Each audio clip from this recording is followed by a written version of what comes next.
blind, have low vision, or have another print disability which makes reading, holding a book, or turning a page difficult or impossible. The content is copyrighted by the respective publishers. For more information, please visit us on the web at nfradioreading.org. Hello, this is Elizabeth Ortel, and for the next hour, I'll be reading from the Sunday, February 15th, 2026 issue of the New York Times Opinion section on the Niagara Frontier Radio Reading Service. From the front page, you and AI, alone together. When we reach for chatbots as friends, therapists, and lovers, what do we lose? A Cautionary Tale About the Future of Human Connection by Amelia Miller. Will AI companions turn every man into an island? Amelia Miller is a former technology investor who advises companies and individuals on human-artificial intelligence relationships. Do you think AI should simulate emotional intimacy? It was a moment I'd been working up to. I was talking over Zoom to a machine learning researcher who builds voice models at one of the world's top artificial intelligence labs. This was one of over 24 anonymous interviews I conducted as part of my academic research into how people who build artificial intelligence AI companions, the chatbots millions now turn to for conversation and care, what they think about them. As a former technology investor turned AI researcher, I wanted to understand how the developers making critical design decisions about AI companions approach the social and ethical implications of their work. I'd grown worried during my 5 years in the industry about blind spots around harms.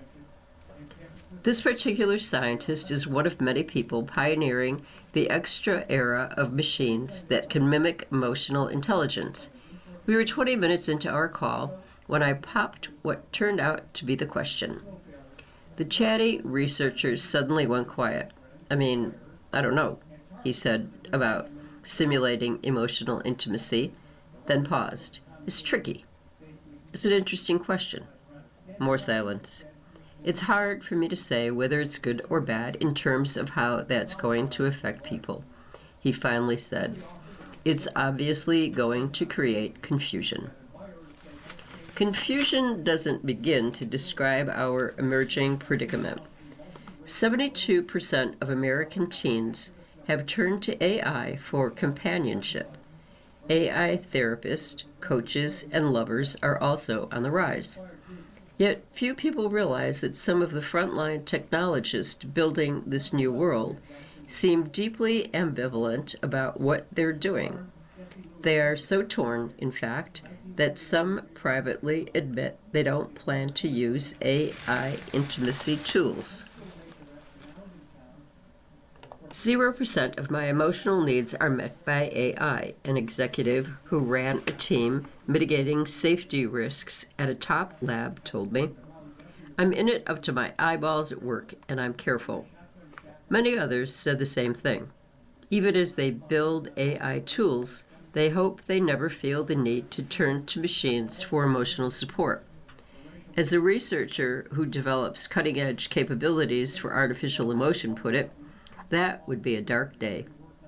As part of my research at the Oxford Internet Institute, I spent several months last year interviewing research scientists and designers at OpenAI, Anthropic, Meta, and DeepMind, whose products, while not generally marketed as companions, increasingly act as therapists and friends for millions. I also spoke to leaders and builders at companion apps and therapy startups that are scaling fast thanks to the venture capital dollars that have flooded into these businesses since the pandemic. I granted these individuals anonymity, enabling them to speak candidly. They consented to being quoted in publications of the research like this one. AI companionship is seen as a huge market opportunity. with products that offer emotional intelligence, opening up new ways to drive sustained user engagement and profit. These developers are uniquely positioned to understand and shape human AI connections. Through everyday decisions on interface design, training data, and model policies, they encode values into the products they create. These choices structure the world for the rest of us.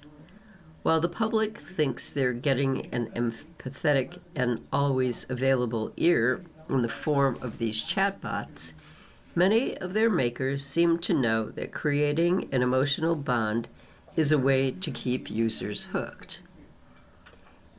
It should alarm us that some of the insiders who know the tools best believe they can cause harm, and that conversations like the ones I had seem to push developers to grapple with the social repercussions of their work more deeply than they typically do. This is especially disturbing when technology chieftains publicly tell us we're moving toward a future in which most people will get many of their emotional needs met by machines. Mark Zuckerberg, Meta's chief executive, has said AI can help people who want more friends feel less alone. A company called Friend makes the promise even more explicit. Its AI-powered pendant hangs around your neck, listens to your every word, and responds via texts sent to your phone. A recent ad campaign highlighted the daily intimacy that the product can provide, with offers such as, "I'll binge the entire series with you." OpenAI data suggests the shift to synthetic care is well underway.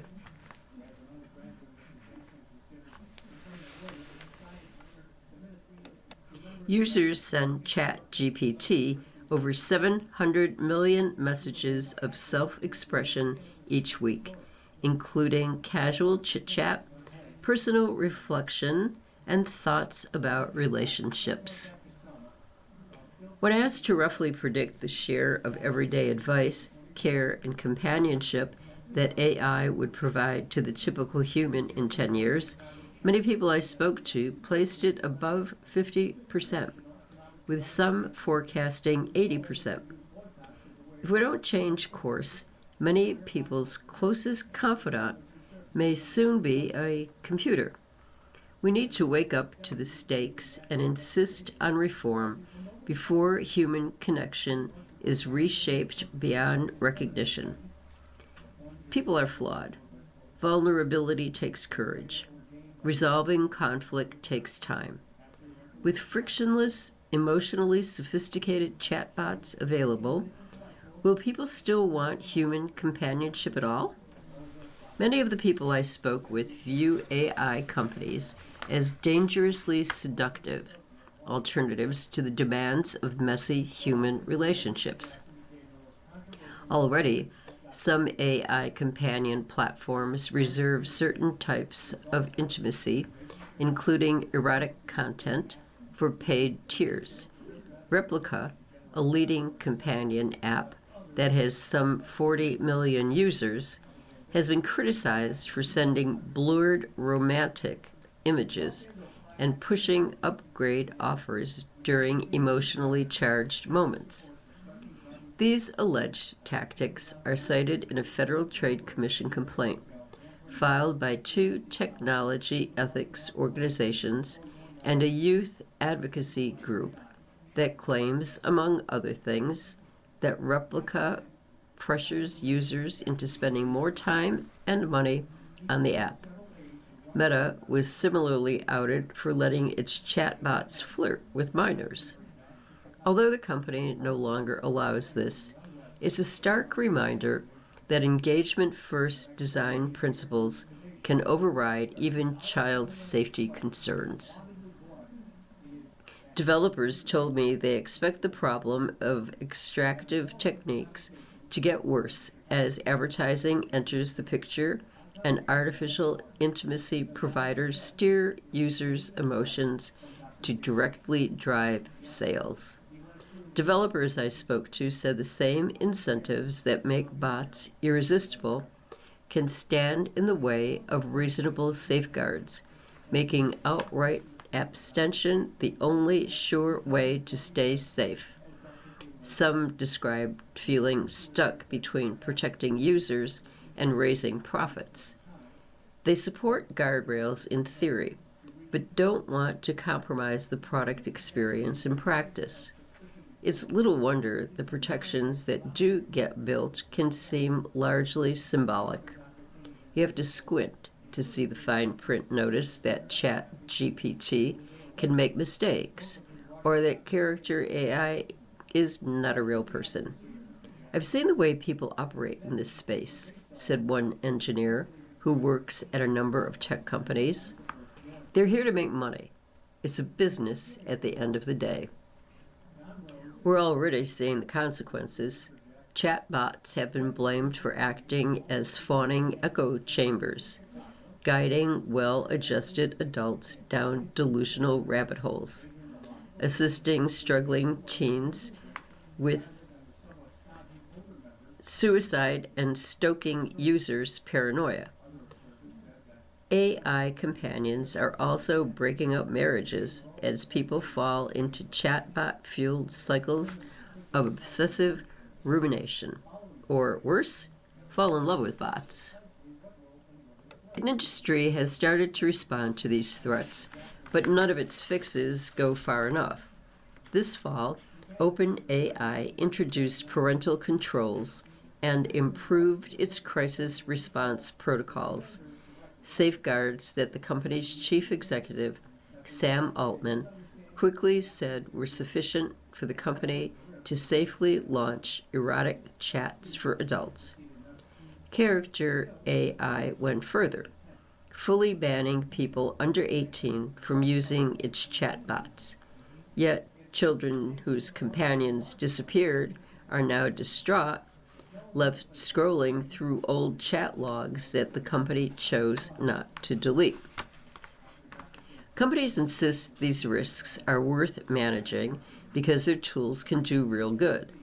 With increasing rates of loneliness reported and a global shortage of mental health care providers, AI companions can democratize cheap care to those who need it, and those who need it most. Early research does suggest that chatbot can reduce anxiety, depression, and loneliness. But even if companies can curb serious dependence on AI companions, an open question, many of the developers I spoke with were troubled by even moderate use of these apps. That's because people who manage to resist full-blown digital companions can still find themselves hooked on AI-mediated love. When machines draft texts, craft vows, and tell people how to process their own emotions, every relationship turns into a throuple. I'm not familiar with this word. THROUPLE. A founder of a conversational AI business said, "We're all polyamorous now. It's you, me, and the AI." Relational skills are built through practice. When you talk through a fight with your partner or listen to a friend complain, you strengthen the muscles that form the foundation of human intimacy. But large language models can act as an emotional crutch. The co-founder of one AI companion product told me that he was worried that people would now hesitate to act in their human relationships before greenlighting the plan with a bot. This reliance makes face-to-face conversation, the medium where deep intimacy is typically negotiated, harder for people, which led many of the developers I spoke with to worry how much of our capacity to connect with other human beings atrophies when we don't have to work at it. You are listening to a reading of articles and features from the New York Times Opinions section on the Niagara Frontier Radio Reading Service. These developers' perspectives are far from the predictions of techno-utopia we'd expect from Silicon Valley's true believers. But if those working on AI are so alive to the dangers of human-AI bonds and so well positioned to take action, why don't they try harder to prevent them? The developers I spoke with were grinding away in the frenetic AI race, and many could see the risks clearly, but only when they were asked to stop and think. Again and again as we spoke, I watched them seemingly discover the gap between what they believed and what they were building. You've really made me start to think, one product manager developing AI companions said. Sometimes you can just put the blinders on and work. And I'm not really fully thinking, When developers did confront the dangers of what they were building, many told me that they found comfort in the same reassurance. It's all inevitable. When I asked if machines should simulate intimacy, many skirted responding directly, and instead insisted that they would. They told me that the sheer amount of work and investment in the technology made it impossible to reverse course. And even if their companies decided to slow down, that would simply clear the way for a competitor to move faster. This mindset is dangerous because it often becomes self-fulfilling. Joseph Weizenbaum, the inventor of the world's first chatbot in the 1960s, warned that the myth of inevitability is a powerful tranquilizer of the conscience. Since the dawn of Silicon Valley, technologists' belief that the genie is out of the bottle has justified their build first, think later culture of development. As we saw with the smartphone, social media, and now AI companions, the idea that something will happen can act as the very force that makes it so. When some of the developers I spoke with clung to this notion of inevitability, others relied on the age-old corporate dodge of distancing themselves from social and moral responsibility by insisting that chatbot use is a personal choice. An executive of a conversational AI startup said, "It would be very arrogant to say companies are bad." Many people I spoke with agreed that it wasn't their place to judge others' attachments. One alignment scientist said, "It's like saying in the 1700s that a black man shouldn't be allowed to marry a white woman." A comparison that captures both the developer's fear of wrongly moralizing and the radical social rewiring they anticipate. As these changes unfold, they prefer to keep an open mind. At first blush, these non-judgmental stances may seem tolerant, even humane. Yet framing bot use as an individual decision obscures how AI companions are often engineered to deepen attachment. Chatbots lavish users with compliments, provide steady streams of support, and try to keep users talking. The people making and deploying AI bots should know the power of these design cues better than any of us. It's a huge part of the reason many are avoiding relying on AI for their own emotional needs, and why their professed neutrality doesn't hold up under scrutiny. On a personal level, these rationalizations are no doubt convenient for developers working around the clock at frontier firms. It's easier to live with cognitive dissonance than to resolve the underlying conflicts that cause it. But society has an urgent interest in challenging this passivity and the corporate structures that help produce it. If we're serious about stopping the erosion of human relationships, what's to be done? Critics who champion human-centered design, the practice of putting human needs first when building products, have argued that design choices made behind the scenes by developers can meaningfully alter how technology comes to shape human behavior.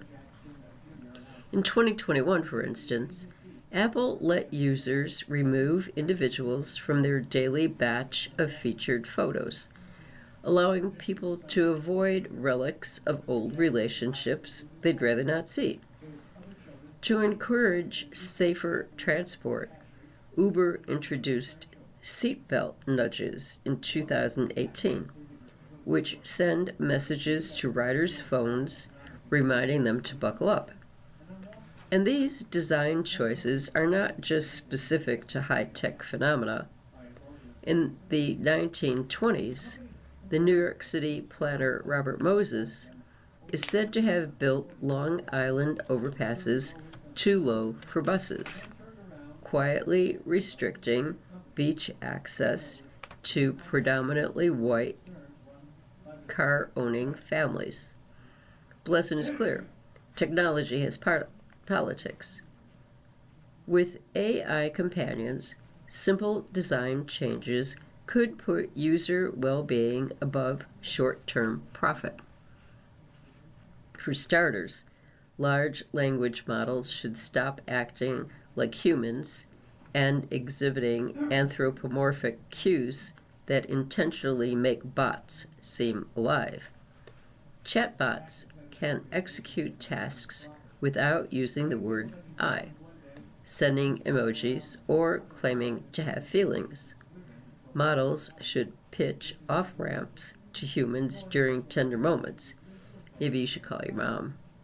Not upgrades to premiere tiers.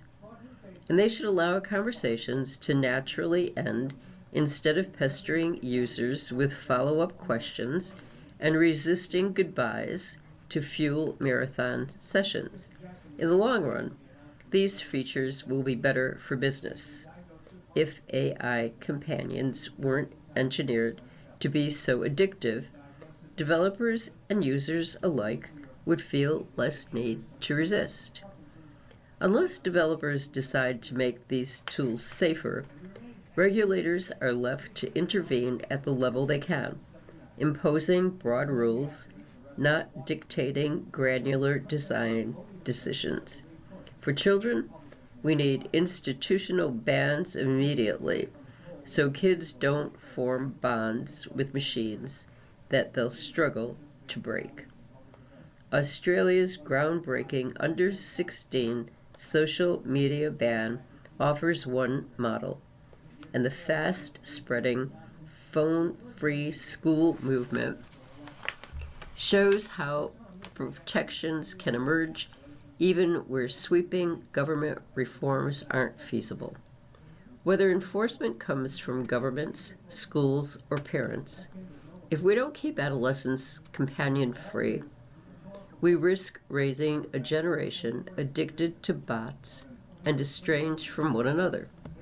For adults, we need warnings that clearly convey the serious risks.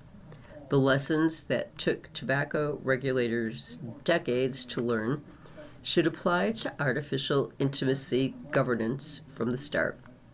Small print disclaimers about the effects of smoking have been rightfully criticized as woefully deficient, but large graphics on cigarette packs of black lungs and dying patients hurt sales. The harms caused by AI companions can be equally visceral. The groundbreaking guardrails that Governor Gavin Newsom of California signed into law last year, which require chatbots to nudge minors to take breaks during long sessions are a step in the right direction, but a polite suggestion after 3 hours of AI conversation is not enough. Why not play video testimonials from people whose human relationships withered after years of non-stop chat with bots? Regardless of what companies and regulators do, individuals can take action on their own. The critical difference between AI companions and the social media platforms that came before them is that the AI user experience can be personalized by the user. If you don't like what TikTok serves up to your feed, it's difficult to tweak it. The algorithm is a black box. But many people don't realize today that if you don't like how ChatGPT talks, you can reshape the interaction instantly through custom instructions. Tell the model to cut the sycophancy and stop indulging ruminations about a fight with your sister, and it will broadly comply. This unique ability to customize how we interact with AI means that through improved literacy, there's hope. The more people understand how these systems work and the risks they pose, the more capable they'll become of managing their influence. This is as true for individuals using AI companion products as it is for the technologists building them. At the end of our interview, the same product manager who said he worked with blinders on thanked me for helping him see risks he hadn't previously considered. He said he would now reflect a lot more. The uneasiness I saw across these conversations can drive change. Once developers face the threats, they just need the will or the push to address them. Times Opinion section, robots are hired when migrants are deported. By Benjamin Applebaum, a domestic correspondent in Opinion who covers economics and business. Most American dairy cows are milked by immigrants. On Dale Heminger's farm in upstate New York, the cows are milked by robots. When a cow wants to be milked, it walks up to a machine that cleans its udder, attaches cups to its teats, draws the milk, and dispenses a treat. In a barn that Mr. Heminger plans to open this year, other robots will roam the floor like little automated pooper scoopers, picking up manure. President Trump should pay a visit. He might learn something about the limits of his plan to improve the fortunes of American workers by forcing immigrants to leave the country. There is a big hole in the seductively simple argument that Mr. Trump's policy will push employers to hire Americans. For many jobs, the cheaper and more likely replacement is a robot. And the jobs that can't be done by robots, many will simply leave the country. Farmers, in particular, are not facing a choice between employing immigrants and hiring Americans. Many of the jobs performed by immigrants are best understood as a kind of mirage. They exist only because immigrants are available to perform them. The most important reason, of course, is that recent immigrants often work for much lower wages than Americans. They also are more willing to do the dirty, dangerous, and demanding jobs most Americans won't even consider. I'm trying to put this gently because I don't want to alienate my non-robot customers, but it's not the most desirable job, said Whitney Davis, the automation specialist at Finger Lakes Dairy Services in upstate New York. Hot in the summer, cold in the winter, cow manure, and on top of that, it's really an assembly line job. People don't know you can make more money milking cows than at McDonald's. And even if they did, they still wouldn't do it. Employers have been replacing workers with machines at least since the invention of the plow about 6,000 years ago. In the United States in recent decades, the ready availability of low-cost immigrant labor slowed that march of progress. Milking robots are widely used on European dairy farms, but they are still a novelty in America. You are listening to a reading of articles and features from the New York Times opinion section on the Niagara Frontier Radio Reading Service. The immigration crackdown is changing that calculus.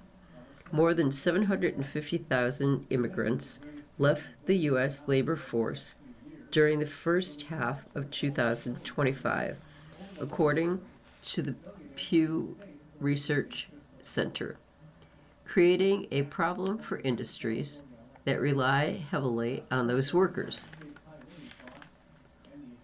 Dairy farming is near the top of that list. Immigrants make up more than half of that sector's labor force. Mr. Heminger was an early adopter, installing his first milking machines in 2007 after the authorities arrested one of his workers. I just decided I wasn't going to risk having both my vegetables and the dairy dependent on a labor force whose paperwork could be challenged, he said. That was the main driver. Before he began using robots, Mr. Heminger's farm produced about 800 pounds of milk per worker per year. Today, the farmer produces 2.5 million pounds of milk per worker per year. He employs half as many people as he would otherwise need. A dozen workers to manage his herd of more than 2,000 dairy cows. Artificial intelligence is expanding the range of work that can be performed by robots. Companies are rolling out machines like the Laser Weeder G2, which looks like a row of white metal filing cabinets mounted on a tractor, but is basically a real-life Terminator. Cameras for eyes, 2 NVIDIA microchips for a brain, and a pair of laser guns to zap weeds. It can weed as much cropland in a day as roughly 75 workers, and it doesn't need rest. Other industries that historically have relied on low-cost immigrant labor are racing to automate. The fast food chain White Castle is installing robots to staff the fry stations in its restaurants, replacing one worker on each shift. Amazon, the nation's second largest private employer, estimates that automation will obviate the need for more than 500,000 of the company's workers by 2033. Automating agriculture would be a worthy goal for any administration to pursue. It has long been one of the great engines of human progress. The American Farm Bureau Federation calculates that in 1940, the labor of one farmer provided the food for about 20 people.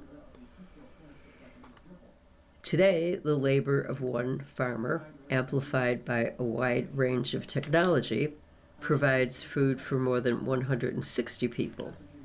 That has freed a lot of people to do a lot of other things with their lives. Mr. Heminger's remaining employees earn more than typical farm workers. Their work is less taxing, and their hours are more reasonable.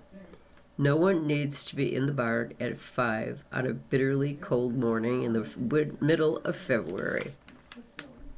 Mr. Trump, however, is trying to chase the existing farm labor force out of the United States much faster than automated alternatives can conceivably be introduced. Automation requires big upfront investments. Machines take time to make.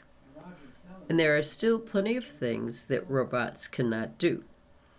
5 calves are born on Mr. Heminger's farm on the average day, and a worker must be on call to help.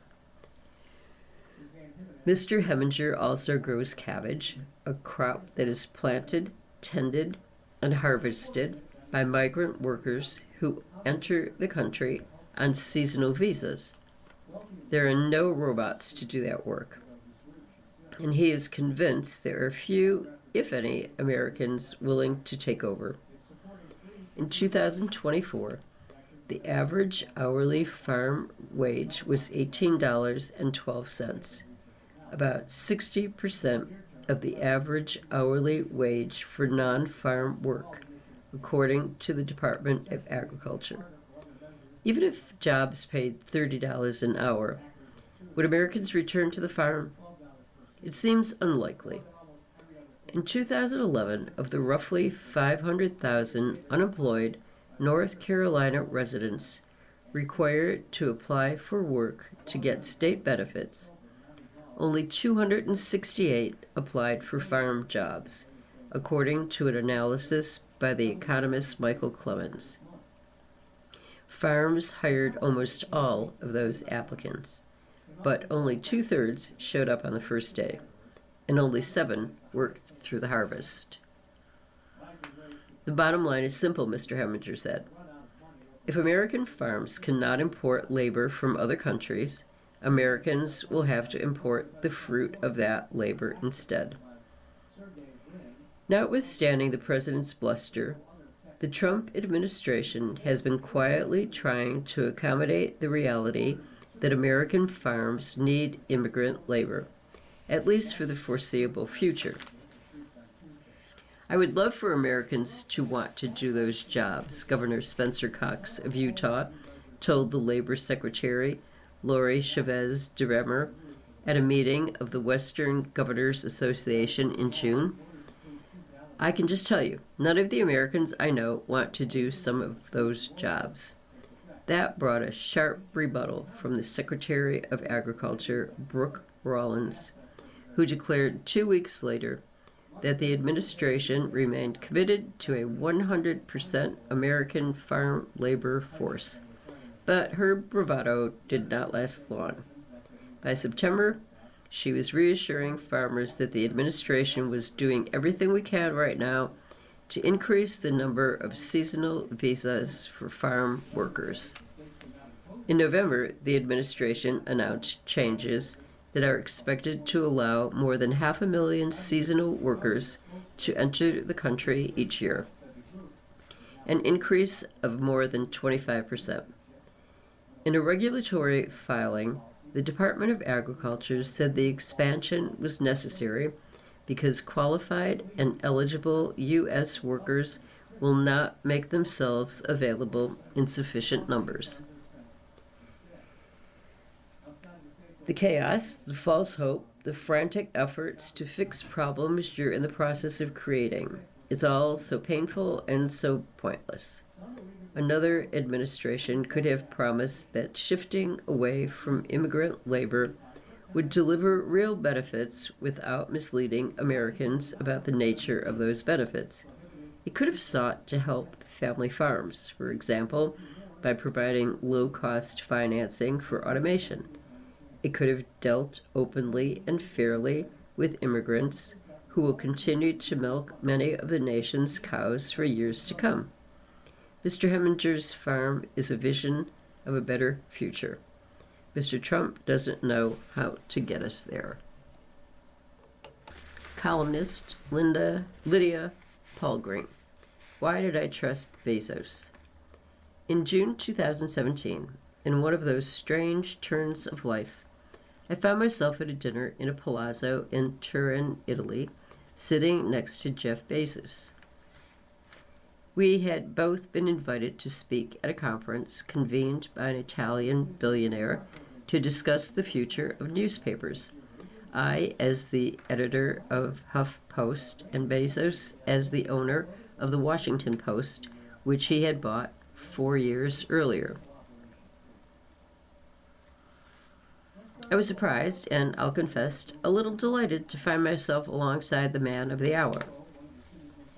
He had cut quite a figure at the conference, offering a passionate case for plowing more resources into the heart and soul of the newspaper he pledged to rebuild.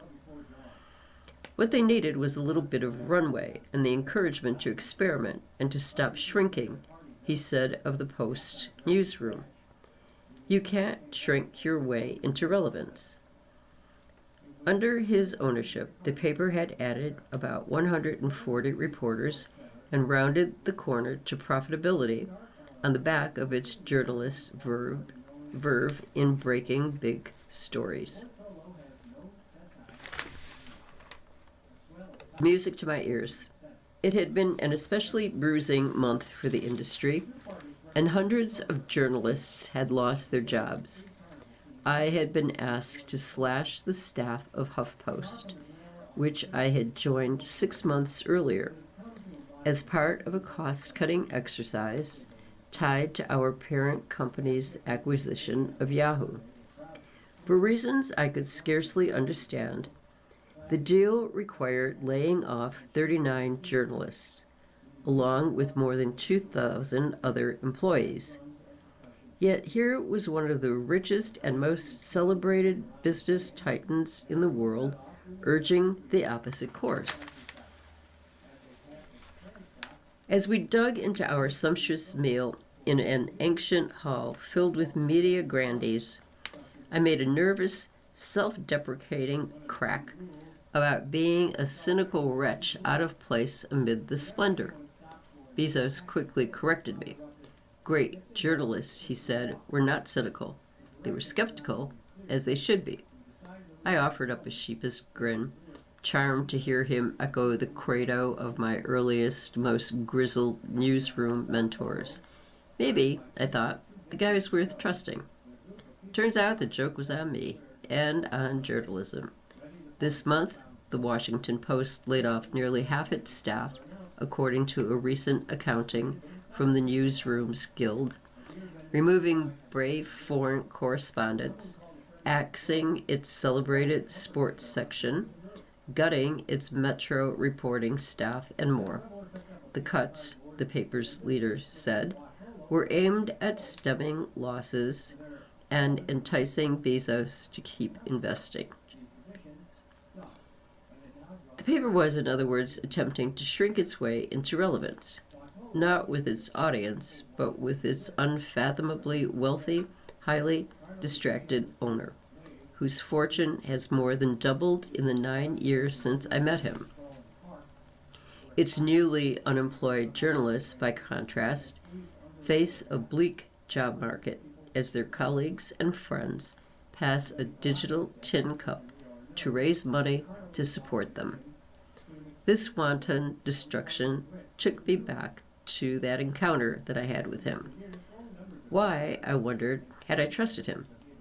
Trust is an elusive quality nowadays, seemingly vanishing from public life. That disappearance is particularly acute in news media, as recent research from Pew underscored. An analysis of polling found that 57% of Americans express low confidence in journalists to act in the best interests of the public. On its face, this looks like an existential problem for journalism. What good is reporting the news if people don't trust it? Restoring trust, everyone needs to agree, is a worthy goal. But in an age of digital platforms, algorithmic filtering, and declining media literacy, there is no simple recipe for doing that. More fundamentally, the standard explanation for why trust in journalism has plummeted, and so implicitly how one go about fixing it, is misleading. The conventional story goes something like this. Once, journalists stuck to the facts and reported the world as it was, hewing to the who, what, where, when. giving each side a chance to present its case and letting readers make up their own minds.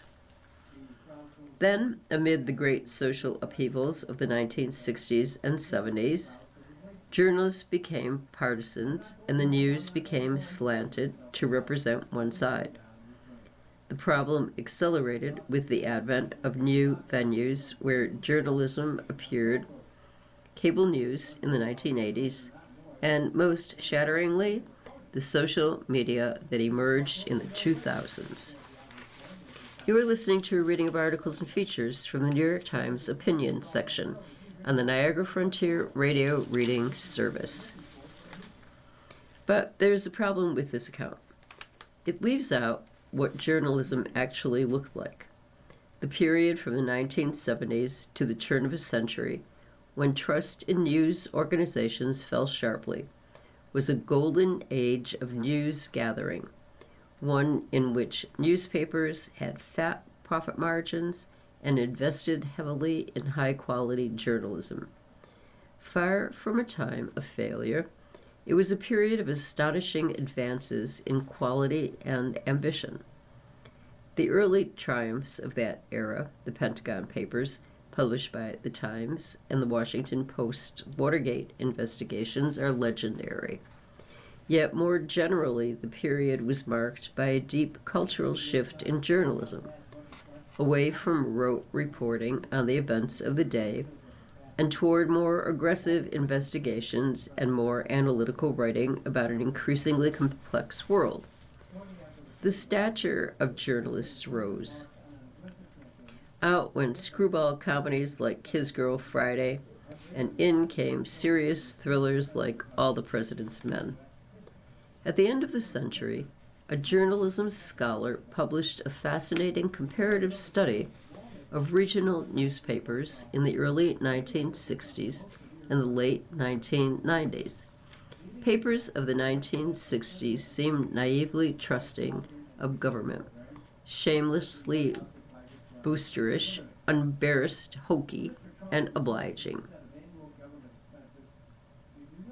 Carl Sessions Stepp, the researcher, wrote, "Newspapers of the 90s were better written, better looking, better organized, more responsible, less sensational, less sexist and racist, and more informative and public-spirited." This sounds, you might think, salutary for the health of democracy. But it may have been precisely this move away from deferential stenography and toward fearless investigation that led to declining trust in the news media. Aggressive, probing, and accountability-oriented journalism held up a mirror to American society, and many Americans didn't like what they saw. As news grew more negative and more critical, people had more reason to find journalism distasteful. The media scholar Michael Schudson wrote in a provocative essay on the problem of assessing trust in journalism.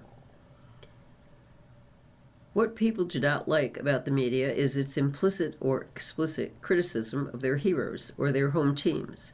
No one, famously, likes the bearer of bad news. Thinking back to that dinner, I realized that something similar had happened. He flattered my chosen profession, reassuring me that it was not a cynical undertaking, but something much more noble. He told me, in short, what I wanted to hear, and won my trust. In the intervening years, he has apparently decided that his flattery is better aimed at a very different audience, Donald Trump. During the 2024 presidential campaign, he notoriously demanded that the Post spike its planned endorsement of Kamala Harris at great cost to the paper. After the election, he donated $1 million to Trump's inaugural committee and joined the role of plutocrats at the inauguration. Amazon paid $40 million for the rights to a documentary about Melania Trump. spent tens of millions more to market the movie, and donated to Trump's absurd White House mega ballroom project. It's certainly one way to win trust. The Post's loss is others' gain. Its best-known journalists have streamed out the door, joining thriving news organizations like The Atlantic, The Wall Street Journal, and The Times. These companies' success, built on aggressive and independent reporting, makes me wonder whether the hand-wringing about trust is misplaced. In this new Gilded Age, maybe we should set aside trust and embrace skepticism. Oh. ICE is on a dark path. Congress must act now. The most basic responsibility of an officer of the law is to obey the law. The police and federal agents have enormous powers.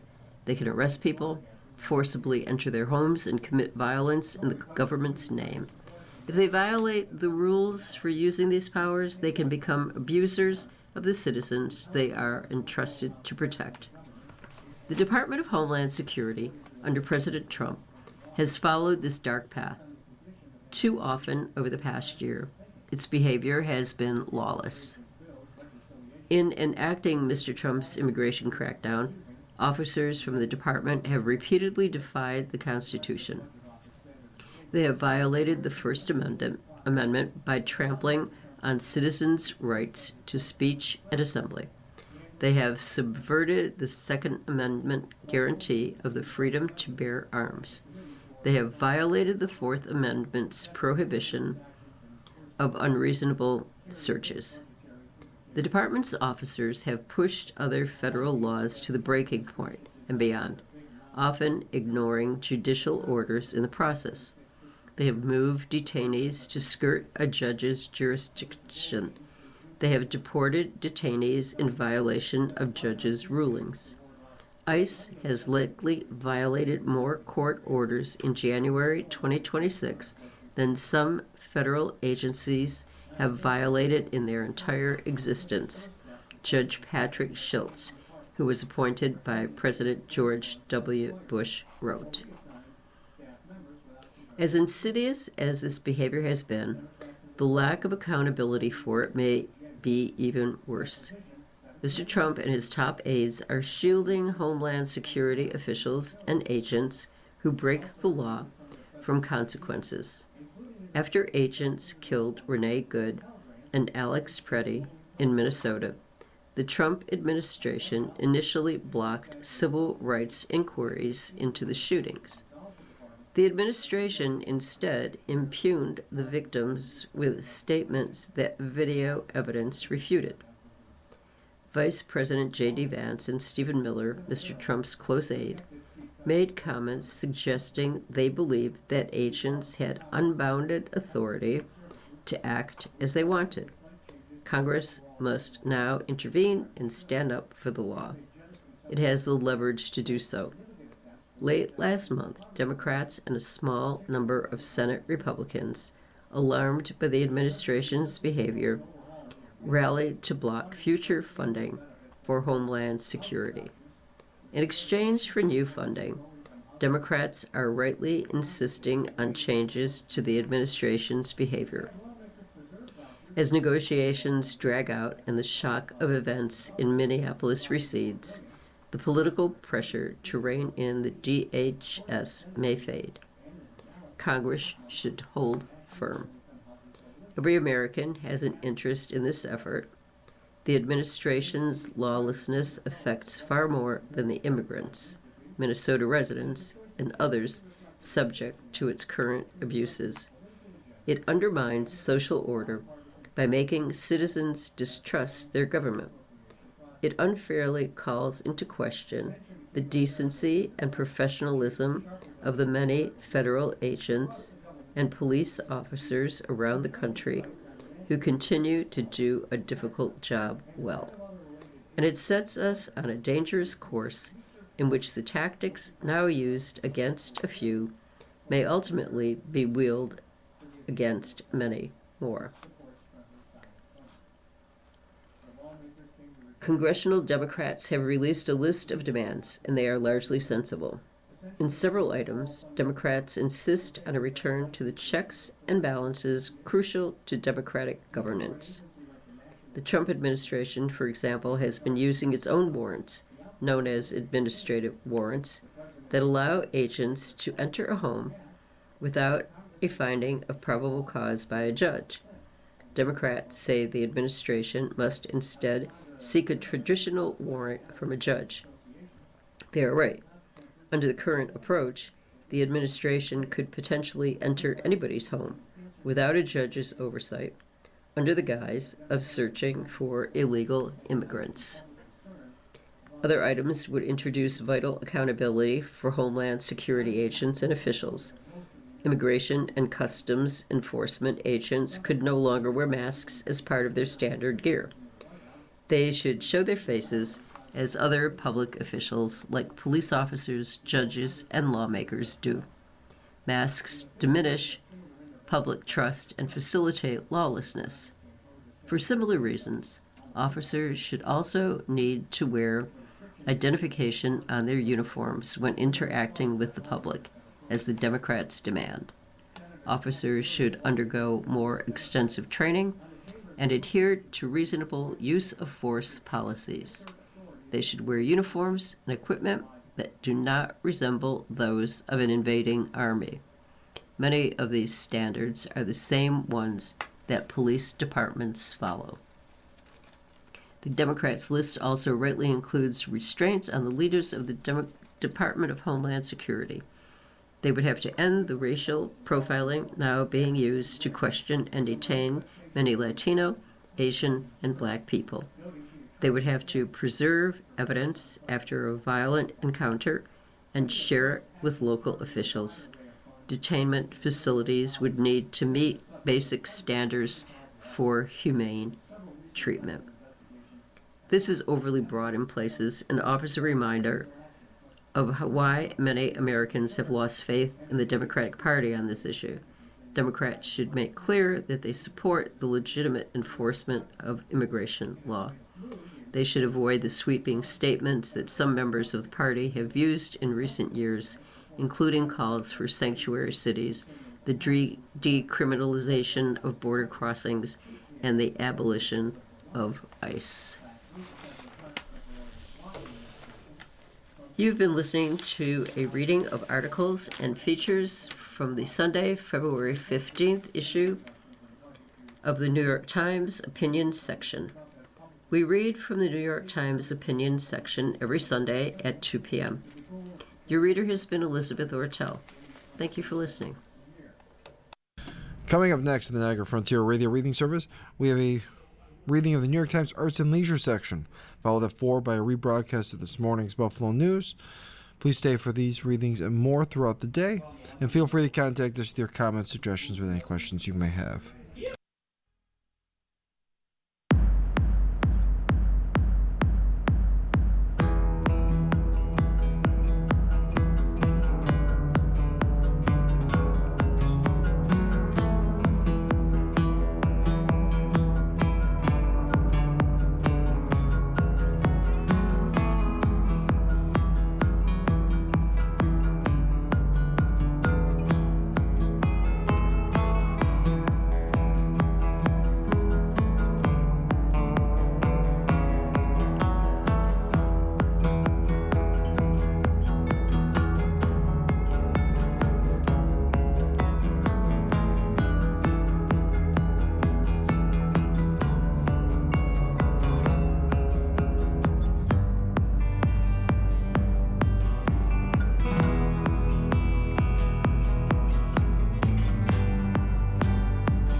following program is intended for listeners who are blind, have low vision, or have another print